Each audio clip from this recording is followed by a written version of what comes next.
Ouça agora uma palavra de fé e ousadia para o seu coração. Seja Deus. Talvez seja essa a mais sincera demonstração de amor, é quando você louva a Deus em todas as circunstâncias da vida. Amém? Eu, como estou debaixo de uma liderança dos pastores e do reverendo Roberto Barnabé, eu vou estar falando o que o meu pastor pediu para pregar de novo aqui. Eu sou uma pessoa, quando eu estou debaixo de uma liderança, eu procuro ser obediente o tempo todo, então pedir a direção. Paulo vai dizer assim, está escrito aí na tua Bíblia, Filipenses 3. Quanto ao mais, irmãos, não me canso de dizerdes ou escreverdes as mesmas coisas, porque ela é segurança para vós, para que haja... Porque a repetição, ela promove um aprendizado mais consistente. Há um poder de você assimilar melhor quando você repete algumas coisas. Não é verdade? É que nem o carro quando você está dirigindo, né? Você está praticando o exercício. Andar de bicicleta, todas essas coisas. Então eu vou falar sobre isso aqui. Não me canso de dizer-lhes as mesmas coisas, porque é segurança para vós. Está lá em Filipenses capítulo 3. Eu gosto muito desse texto. É por isso que eu vou estar falando aqui sobre a unção do Espírito Santo. Ela não é o fruto do Espírito Santo, nem os dons espirituais. É a unção do Espírito Santo. E a gente vai saber algumas coisas. O que é a unção do Espírito Santo? E eu faço uma pergunta em cima disso. Para que você quer a unção do Espírito Santo? Para que você quer a unção do Espírito Santo? E você responde para você mesmo. Faz uma viagem, seja introspectivo. Faz a viagem para o lado de dentro. Para que eu quero a unção do Espírito Santo sobre a minha vida? Você está disposto a pagar o preço de uma unção sobre a sua vida? Porque é um preço que tem que ser pago. A unção do Espírito Santo requer isso. Então vamos lá, todos nós. Daqui a pouco a gente vai ler aqui os textos que vai estar logo a seguir sobre o que é unção. Vamos lá, todos nós? O que é unção? Unção é um revestimento do poder do Espírito Santo de Deus, ou a capacitação sobrenatural dada por Deus para que se possa desempenhar um propósito, um desígnio da soberania de Deus, algo na igreja ou fora dela. Então você fica com essa definição. O que é unção? É isso aí. Unção é um revestimento. Quando o profeta Samuel chegou na casa de Jessé, que foi ungir Davi, ele estava ungindo Davi para que Davi livrasse o povo de Israel das mãos dos filisteus. É uma capacitação, essa unção dada, para que a gente possa desbravar, né? Essa labuta, esse desafio de todos nós. Pode passar. Unção, igual capacitação de Deus para desempenhar o chamado ministerial, principalmente dentro da igreja, né? Tem muita gente dentro da igreja que não tem a sua definição. O cara pensa que foi chamado para isso, para aquilo, aí quer ser tudo. Já viu o cara que você convida para ser... você chama um cara mecânico, o cara, eu sou eletricista também, eu sou isso, eu sou aquilo. Você toma cuidado com isso. Porque quem tem chamado de Deus sabe o que quer. Sabe para quem foi chamado. Quem tem essa iluminação, esse foco, sabe. Não é uma pessoa que fique em dúvida. Para que foi chamado? O chamado ministério, unção, habilitação e constituição. Unção é quando nós não conseguimos fazer algo e Deus nos capacita a fazer. É a pura realidade. Tu se sente incapaz e a unção do Espírito Santo vai te capacitar, vai te habilitar. Ungir com óleo, igual usado para consagrar alguém para desempenhar para desempenhar um propósito na casa do Senhor. Pode passar. Êxodo, vamos lá? Êxodo. Se você quiser ler aí na tela, você pode ler aí na tela. 21. Aspergerás Arão as suas vestes, igualmente seus filhos e as suas vestes. Com o sangue tomado do altar, com óleo de unção, eles serão assim consagrados, ele e as suas vestes, bem como seus filhos e suas vestes. Então, Deus separa alguém para servir a sua casa.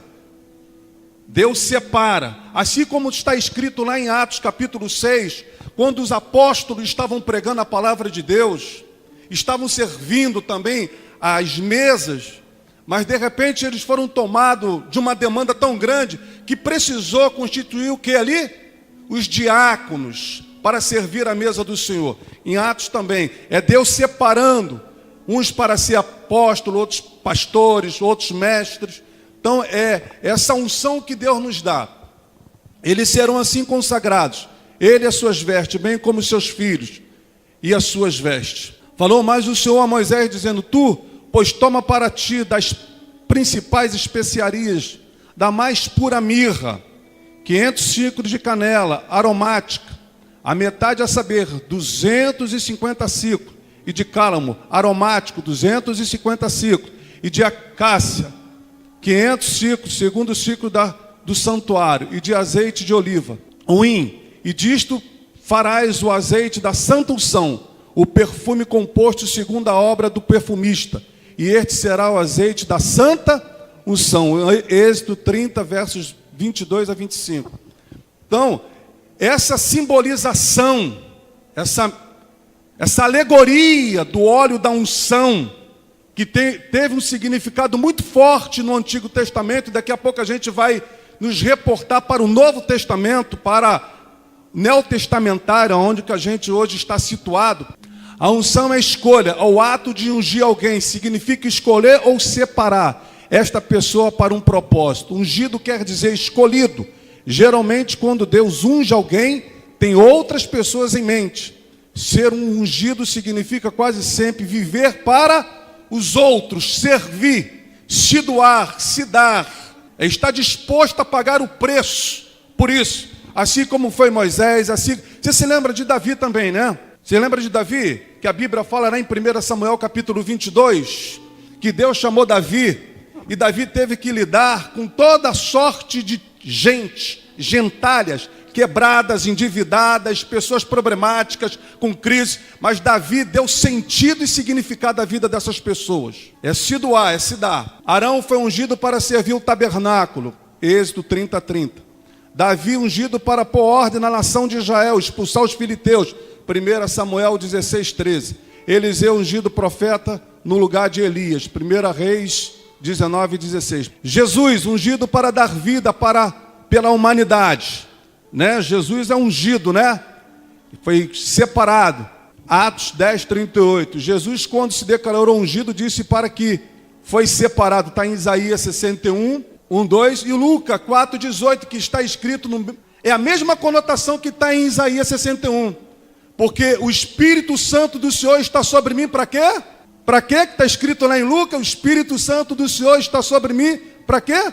Para libertar os cativos, para dar vida, para, né? Isso está escrito lá. O rei e sacerdote pode ser escolhido depois, mas o profeta geralmente é escolhido desde criança, ou antes de nascer. João Batista, Samuel, o próprio Jesus e o próprio profeta Jeremias. Você lembra? Capítulo 1 de Jeremias, versos 1, 7, que fala que ele foi escolhido desde o ventre da sua mãe. Não é isso? Quero que você preste atenção nisso aqui. Os elementos da unção, essas representatividades do óleo, o que o óleo significava naquela época. E daqui a pouco a gente vai passar para o Novo Testamento. Os elementos da unção, as ervas. O mais comum, o mais expressivo, o que o povo de Israel mais usava é o último, é a oliveira. Mas essas especiarias também se fazia presente no unguento. Vamos lá? Primeiro, mirra simboliza renovação e embelezamento. Este elemento prepara e embeleza a noiva para encontrar com seu noivo. Quem é esta que sobe do deserto como colunas de fumaça, perfumada de mirra e de incenso, e de toda sorte de pós aromática do mercador? Cantares 3:6. O segredo da rainha Esther, a história de rainha Esther, Hadassa, preparada para encontrar com seu rei, antes das núpcias, 6 meses se perfumando com mirra. A mirra está quase sempre relacionada com a preparação da noiva para se encontrar com o seu noivo. Tem muita gente que não está se preparando. Se Jesus voltasse hoje, você estaria preparado? Você tem se preparado? E se embelezar aqui não são essas vestes, são as vestes da tua alma, as vestes da tua consciência. Não é essa aqui não, porque essa aqui é muito fácil trocar, é só ir num shopping, né, pastor? Ir lá e trocar essas vestes aqui, é muito fácil. Você chegar em casa, abrir o guarda-roupa e trocar. Mas ele está falando dessas vestes da tua alma.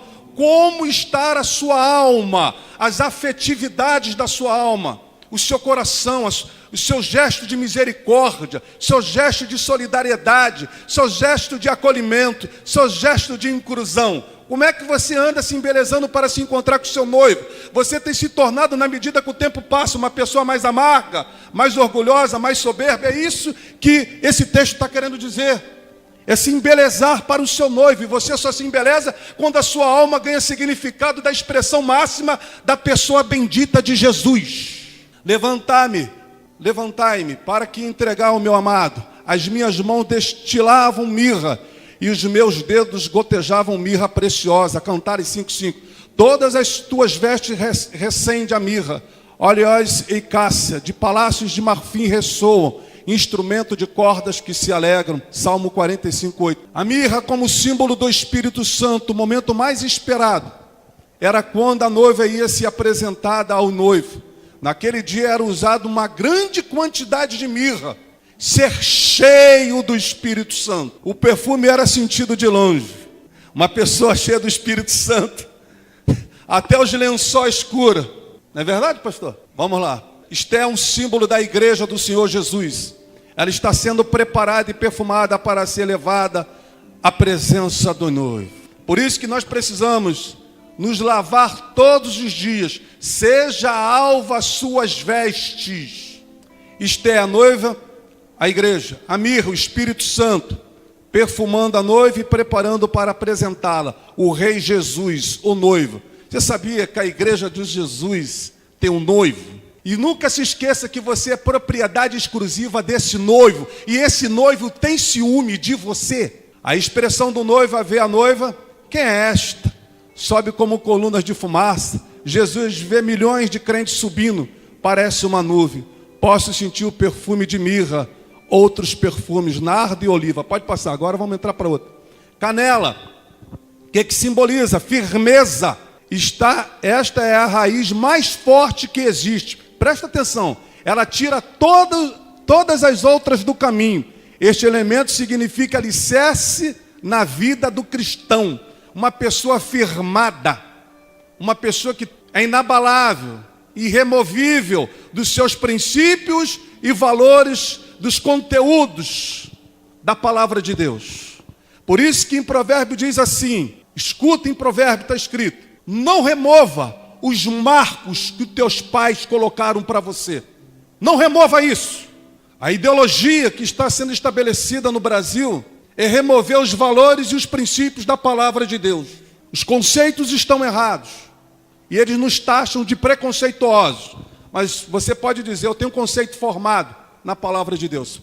Cálamo, erva cicatrizante. Essa é a unção do Espírito Santo. Unguento para curar cortes e feridas. Este elemento tem a função de sarar as feridas do relacionamento. Marcas que ficam na pessoa. Precisa ser cicatrizadas. Feridas no casamento, feridas na comunhão com Deus. Quantas pessoas estão feridas? E esse cálamo servia para isso. Para quê? Curar as cicatrizes, as feridas que eram abertas. Pessoas que estavam doentes, dilaceradas. Então era colocado esse unguento para cicatrizar. E a mesma coisa a unção do Espírito Santo faz hoje. Sabe o quê? Cicatrizando o quê? As nossas feridas de alma. As nossas machucaduras, as nossas decepções, as nossas frustrações. Pessoas que vão se azedando na medida que o tempo passa, não melhora. E eu fico me perguntando, que unção é essa? Que a pessoa consegue fazer com que o seu passado se torne tão presente como o presente é para a vida dela. Cássia, limpe e perfume ao mesmo tempo. Tem a propriedade de limpeza e purificação como álcool. Isso se trata da santificação. Sabe, limpar o nosso interior, sabe, tirar aqui os ranços do coração, dos pensamentos, é limpeza. A gente precisa nos purificar todos os dias, na medida que o tempo passa. A tendência, na medida que o tempo passa, É a iniquidade se multiplicar. Por isso que a Bíblia cansa. Por aumentar a iniquidade, o amor de muitos, a pessoa vai se engessando, a pessoa vai se robotizando, a pessoa vai piorando em vez de melhorar. Porque na medida que a iniquidade aumenta, se multiplica a corrupção, o amor vai se esfriando. Por aumentar a iniquidade, o amor de muitos vão se esfriar. E eles não vão querer se purificar, se limpar. Você não vai praticar a iniquidade, mas a iniquidade vai praticar você. Isso vai estar nas suas emoções, nos seus pensamentos. Você não foi chamado porque o convite e a proposta do Evangelho é praticar as boas obras. Mas na medida que o tempo passa, isso vai praticando as suas emoções, seus pensamentos, seus intentos. E você vai vendo como você vai ficando de vez em quando esquisito. Por que eu estou pensando assim? Eu não pensava assim. Por que eu estou agindo assim? Quinto, oliveira. Oliva, esse era o óleo mais comum para o povo de Israel. E tem a simbolização até mesmo da nação de Israel. A oliveira. O óleo da oliveira simboliza prosperidade e não riqueza. Riqueza é uma coisa, prosperidade bíblica é outra coisa. Considerado uma árvore valiosa por causa do óleo. Juntamente com a vinha era a maior fonte de riqueza da nação de Israel. A oliveira, zat em hebraico. A oliveira é uma das árvores mais importantes citadas nas Escrituras, por uma conexão direta com o povo de Israel e também pela riqueza de figuras por ela representada. Seu uso era muito variado no Oriente Médio, pois ela era famosa por seu fruto.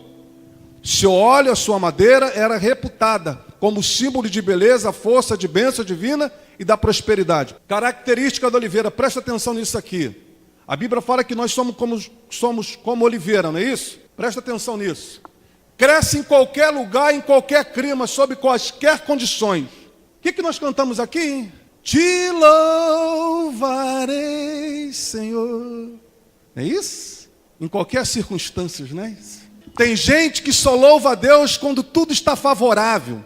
Quando tudo está de acordo, segundo a tua vontade, nunca a vontade de Deus. E aqui, ó, cresce em qualquer lugar. Tem gente que passa 5, 10, 15, 20 anos e não amadurece, não cresce. Por isso que a Bíblia diz, crescei na graça e no conhecimento do Senhor Jesus. A vida cristã é uma vida de crescimento. E não é um crescimento de estatura física, mas é um crescimento que invade seu interior, seu coração, a sua maneira de enxergar, a sua maneira de ver, a sua maneira de contemplar, é ter uma cosmovisão do Espírito Santo, da unção do Espírito Santo. Ele aqui, ó, cresce em qualquer lugar. Quando você tem a unção do Espírito Santo, você pode agir como Abraão. Quem lembra de Abraão? Quem se lembra? Quando ele pegou o sobrinho Ló, não foi? Aí trouxe. Aí daqui a pouco ele... Pô, Ló, se tu for para a esquerda, eu vou para a direita. Se tu for para a direita, eu vou para a esquerda. O que não pode é a gente viver nessa contenda, nessa discórdia, nessa briga, nessa disputa. Aí Ló, o olho gordo, procurou logo as campinas verdejantes. Mas Abraão, que tinha unção, tinha um chamado, tinha sido escolhido, tinha sido separado, tinha consciência de que Deus é poderoso para transformar qualquer coisa. Deus transforma a maldição em bênção. Você pode ter certeza disso. Se você tem consciência de que foi chamado por Deus, Deus tem poder de trazer à existência aquilo que não existe. Aí ele foi lá e escolheu as campinas. Aí depois foi visitada pelo juízo de Deus. Sodoma e Gomorra. Quando você tem isso aqui, quando você tem essa... Cresce em qualquer lugar, em qualquer clima, sob qualquer condições. Quantos milagres Jesus fez no momento crucial de necessidades? É em qualquer lugar, gente. Nas montanhas, olha aí, ó, oliveira. Cresce nas montanhas, nos vales, nas pedras, na terra fértil.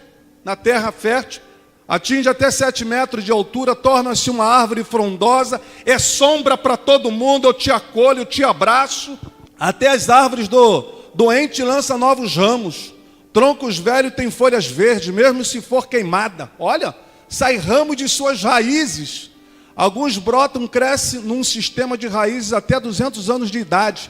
É quase indestrutível. Foi a única árvore que resistiu ao dilúvio. Cada árvore produz até 80 litros de azeite por ano. Somos comparados à oliveira. Somos chamados a dar frutos a qualquer tempo, no lugar onde estivermos plantados. Eu tenho muita dificuldade de entender pessoas que não conseguem produzir frutos onde que está plantados. Mesmo vencido ou derrubado, o cristão se levanta e volta a produzir. Davi que o diga, cairá 7 vezes o justo, mas de nenhuma delas ficará prostrado. Processo lento de amadurecimento, mas pode tornar-se grande e produtivo. Nossos frutos devem alimentar os que estão ao nosso redor. Você tem alimentado quem está em sua volta? Com que você tem alimentado as pessoas que estão em sua volta? Você tem sido uma fonte de negatividade? Quais são as suas atitudes, as suas expressividades, as suas ações com as pessoas que estão em sua volta? Como é que você tem alimentado o coração, a sede e a fome de alma dessas pessoas? Como é que você tem saciado essas pessoas? Com que você alimenta as pessoas que estão em sua volta? Há poucos dias, vou te contar uma história aqui.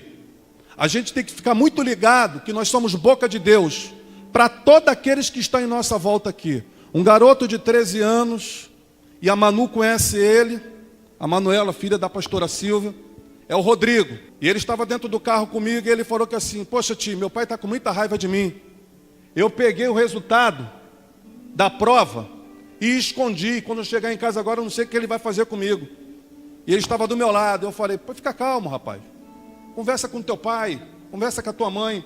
Pô, pastor, eu peguei o telefone do meu pai, peguei o telefone da minha mãe, eu vi uma conversa do meu pai com a minha mãe, da minha mãe com o meu pai, eles brigando por causa de mim, e eles estavam entrando já numa crise por causa da minha pessoa, ele é filho único. Aí eu falei, ih, rapaz, caramba. Aí eu comecei a ministrar no coração dele, andando de carro, esse garoto não é da igreja. E eu falei, o que eu vou falar para esse rapaz? Eu falei, cara, você conversa com teu pai. Tio, já conversei com meu pai. Eu não sei quando chegar em casa agora o que vai acontecer. Tio, ele falando. Aí comecei a ministrar no coração dele. Quando chegou no portão da casa dele, eu perguntei a ele assim, rapaz, não é o teu pai que te acolhe, não é o teu pai que põe a comida, paga o aluguel, paga tudo, todas as suas contas, a tua cama, a tua comida, a tua roupa, a tua escola, tudo, né? Ele falou assim, é verdade. Eu falei assim, teu pai não tem sido um pai de honra para você, a tua mãe não tem sido uma mãe de honra para você, e você quer ser o filho da tristeza, você quer ser o filho do desgosto, você quer ser o filho da desgraça. Quando eu falei isso, ele desabou, com 13 anos de idade, ele desabou. Eu falei, você precisa ser o filho da honra, o filho da alegria, o filho que vai trazer graça dentro de casa.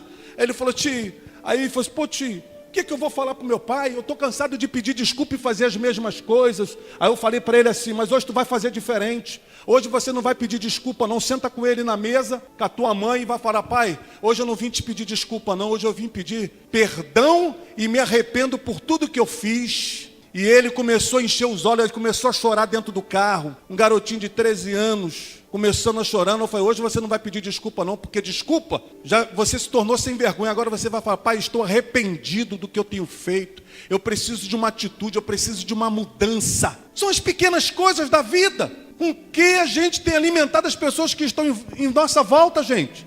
Qual é a nossa palavra de vida, de graça, de misericórdia, de bondade? Às vezes a gente perde a oportunidade para falar das coisas boas.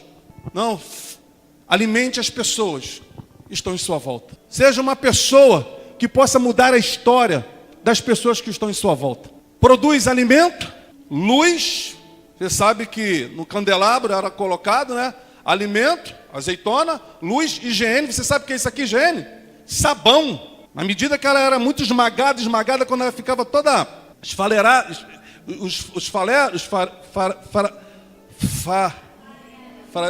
isso, e cura. Então fazia sabão, fazia-se sabão. Sabia disso? Que coisa bonita, né? Então é isso, sabe, limpeza. A gente precisa limpar algumas áreas da nossa vida.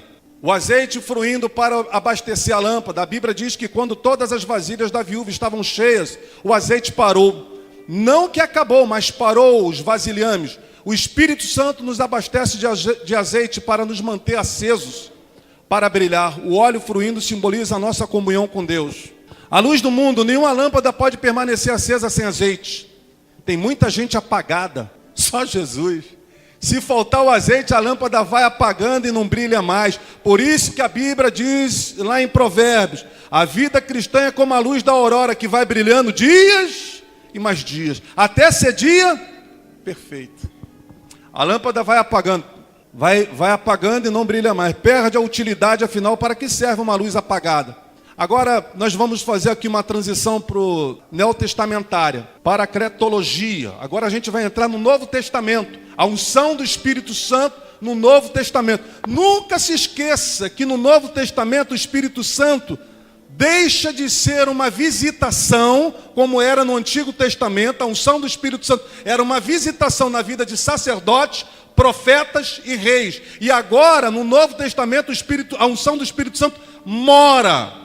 Você e eu somos residências, somos casa e moradas do Espírito Santo de Deus.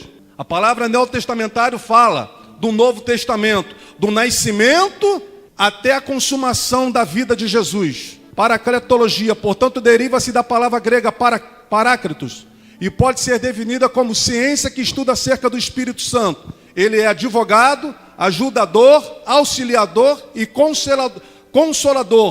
Nunca se esqueça disso. Agora vem os aplicativos. A palavra paráclitos também tem a palavra pneumático.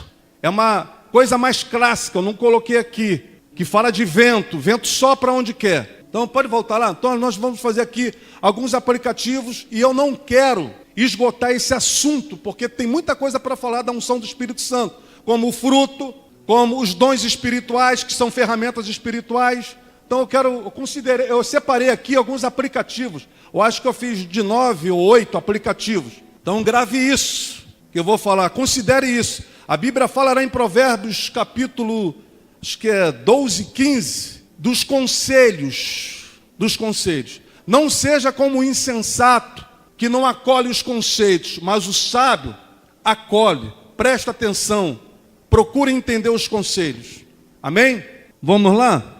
Primeira característica da unção do Espírito Santo, nos faz enxergar a vida com as lentes de Jesus. Quando a unção do Espírito Santo é derramada em nossas vidas, você passa a enxergar com as lentes de Jesus, porque o Espírito Santo nos conduz a essa atitude, essa maneira de enxergar, essa maneira de ver.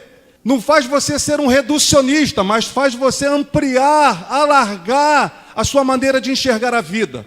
Ele tira tudo que falseia, tudo aquilo que nos ilude, tudo aquilo que nos engana, tudo aquilo que faz com que eu e você perca a capacidade de discernir. Mas quando a unção do Espírito Santo se faz presente na minha vida, na sua vida, você passa a enxergar a vida com as lentes de Jesus. É o que eu e você precisamos. Interpretar a vida com as lentes de Jesus. É ter Jesus como chave hermenêutica, é ter Jesus como chave interpretativa da vida interior. Porque o meu interior é que vai me condicionar a enxergar a vida. Como é que eu olho para o meu irmão? Como é que eu olho para o meu próximo? Como é que eu olho e enxergo a minha igreja? Eu passo a enxergar a vida com a lente de Jesus, vendo as necessidades do meu próximo, daquele que é semelhante a mim, não com juízo, não com ar de condenação, mas com olhar de misericórdia, de bondade, de querer estender as mãos para ajudar, para acolher, para abraçar. A gente precisa enxergar, a unção do Espírito Santo vai fazer isso, você andar com as lentes de Jesus. Aí, você vai sempre dizer para você, Senhor, que não seja feita o que? A minha, mas a vontade do Pai, porque eu tenho uma missão a cumprir, entendeu? É quando a missão se torna muito maior do que a dor, do que a decepção, do que a tristeza, do que a frustração. Quando você tem consciência da sua missão, você não olha para a circunstância, você olha para o cumprimento da sua missão. E a sua missão é olhar a vida com as lentes de Jesus. Aí eu começo a meditar na palavra de Deus, pensar na palavra de Deus, esquadrinhar a palavra de Deus. Começa a viver assim. Segunda, a unção do Espírito Santo nos faz caminhar dentro dos propósitos de Deus. Sabe? Uma pessoa que anda dentro dos propósitos de Deus não é uma pessoa alienada. Não é uma pessoa que de manhã ela quer uma coisa, de tarde ela quer outra coisa, e quando chega à noite ela quer outra coisa. Já viu pessoas assim? Fica até difícil de Deus trabalhar. Uma pessoa que não sabe o que quer. Uma pessoa que não tem determinação na vida. Fica até difícil para um médico cuidar de uma pessoa que não sabe o que tem. Você sabia disso? Não sabe o que é. Sabe? Caminhar dentro dos propósitos de Deus é ter as verdades absolutas de Deus para a sua vida. Ontem eu conversando com uma menina estudada, muito inteligente, e nós estávamos almoçando, e eu falei, e ela foi formada dentro de uma ideologia muito, como é que se diz, muito assim, secularizada. E a gente começamos a discutir sobre ideologia de gênero, a garota tem argumento, e eu perguntei a ela, qual é a tua definição de família? E ela disse para mim, não existe definição de família. Ela falou que assim, não existe definição de família? Ela falou para mim que não existe definição de família. Então eu falei para ela, então você não casa na igreja não. Então você não se casa não. Ela falou que não existia definição de família. E eu fiquei assim, meu Deus, como é que pode isso? Isso é a cultura. Esses são os ensinamentos. Essas são as ideologias que são implantadas para destruir o padrão de família. Por quê? Quem tem os propósitos, eu falei para ela, poxa, eu falei para essa menina, poxa, minha filha, você está equivocado. O padrão de família é um homem, uma mulher e seus filhos, né? Esse é o padrão de uma família. Ah, mas então uma mulher não pode criar seu filho sozinha? Eu falei que assim, acidente de percursos acontece. Acidente de percursos acontece na vida de todos nós. É lógico que uma mãe pode criar seu filho sozinha.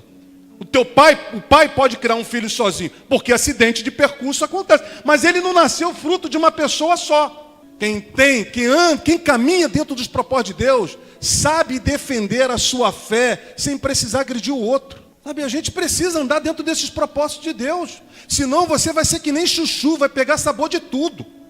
Você vai ser uma pessoa influenciável fácil, elevado fácil. Então a gente precisa andar dentro dos propósitos de Deus, gente. Sabe? Aquilo que é secundário, o que é relativo e o que é absoluto. Por isso quando Jesus fala, eu sou o caminho, a verdade e a vida. Jesus é a verdade absoluta de todas as criações. Ele está acima de tudo, as verdades estão acima de tudo. Terceiro, a unção do Espírito Santo nos dá a capacidade de andar nas fronteiras dos mandamentos e mandamentos.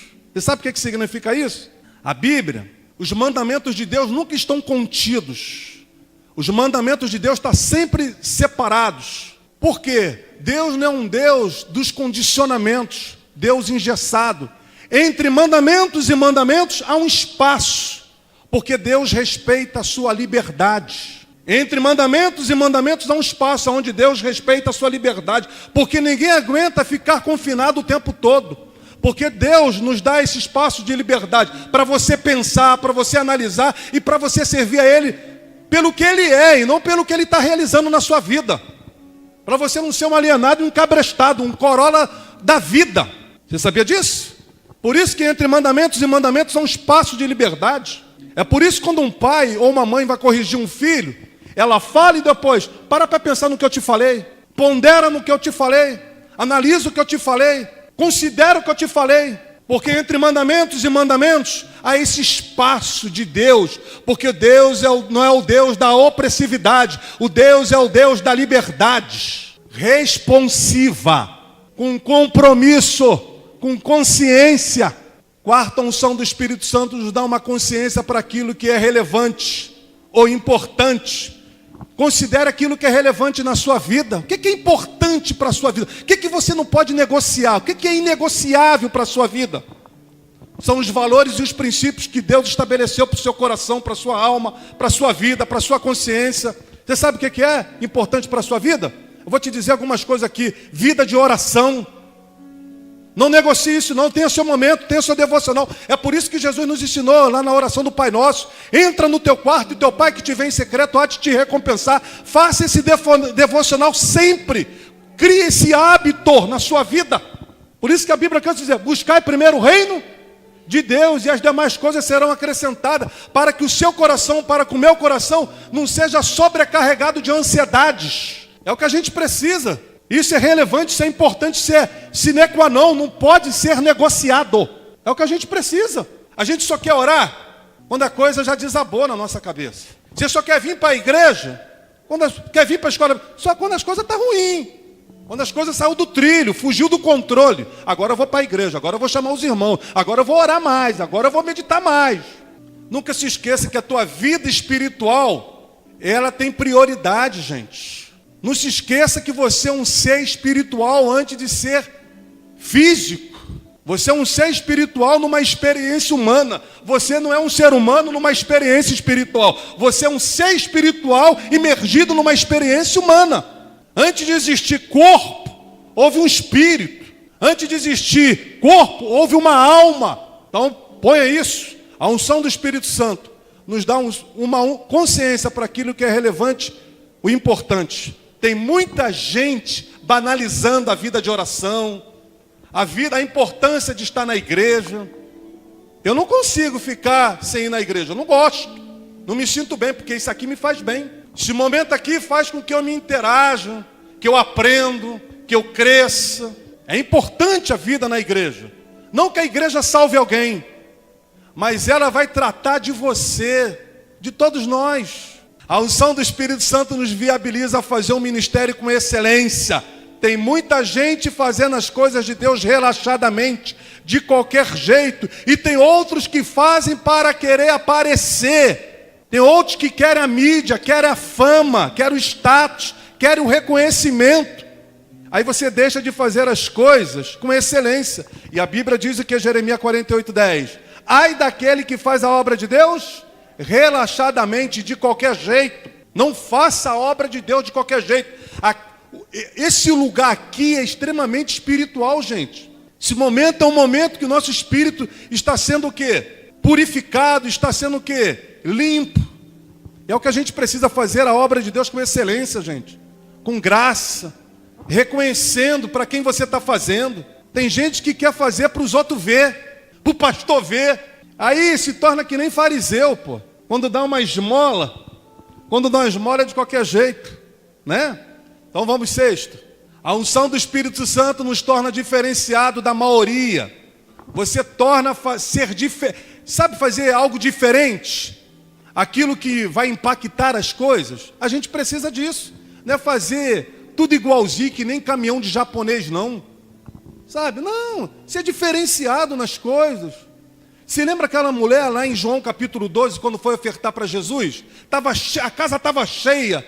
Estava os religiosos todinhos, mas aquela mulher fez algo inusitado, algo inesperado. Foi uma nova criatividade da unção do Espírito Santo, tanto que ela unge os pés de Jesus. É algo diferenciado da maioria. 7. A unção do Espírito Santo nos dá revestimento necessário para enfrentar cada etapa da vida com graça. Aí você passa a louvar a Deus em todos os momentos, em qualquer circunstância. Tem gente que perdeu a graça, só murmura, só reclama, só vê conspiração, só vê, sabe? E tudo conspira contra ele. Por que isso aconteceu comigo? Por que está acontecendo? Sabe, tem gente que perdeu a graça. Nunca se esqueça, todas as coisas contribuem para o bem daquele que ama a Deus, gente. Nunca se esqueça disso. Na grande maioria, quando uma adversidade, uma tempestade está acontecendo na vida do cristão, você pode ter certeza, não é o diabo não, é um método da pedagogia de Deus trabalhar, são as ferramentas que Deus vai desenvolver na vida dessa pessoa, para tornar essa pessoa melhor. Em Romanos capítulo 5, versos 4, 5 e 6, Paulo fala assim: para nos gloriarmos também na tribulação, porque a tribulação produz o quê? Experiência. Sabia? E a experiência, a perseverança. E a perseverança, a esperança. Sabe? Traz consistência na vida do crente. Então são as pedagogias, são os métodos de Deus trabalhar na vida da pessoa. É que às vezes, é que nem Paulo. Por que Deus colocou espinho na carne de Paulo? Por que Deus colocou espinho na carne de Paulo? Alguém pode responder? Está escrito lá para que Paulo não se ensoberbecesse.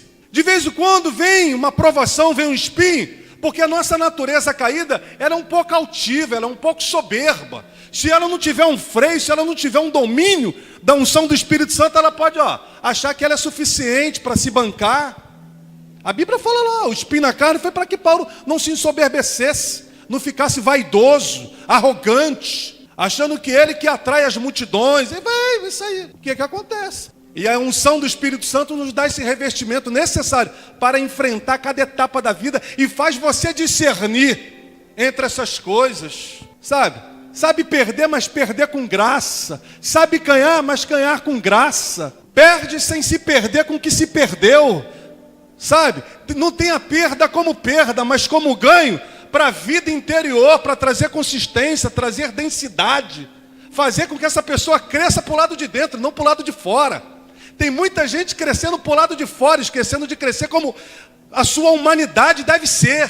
Não adianta nada crescer para o lado de fora se você não se humaniza com a unção do Espírito Santo de Deus, gente. E a gente vai aprendendo a lidar com as coisas da vida. Não sabe lidar com a esposa, não sabe lidar com o filho, não sabe lidar com hierarquia, não sabe lidar com nada. A unção do Espírito Santo nos dinamiza a sermos preventivos e não improviso com as coisas. Tem gente que vive improvisando a vida, né? Vai improvisando a vida e tu vai ver onde que você vai parar.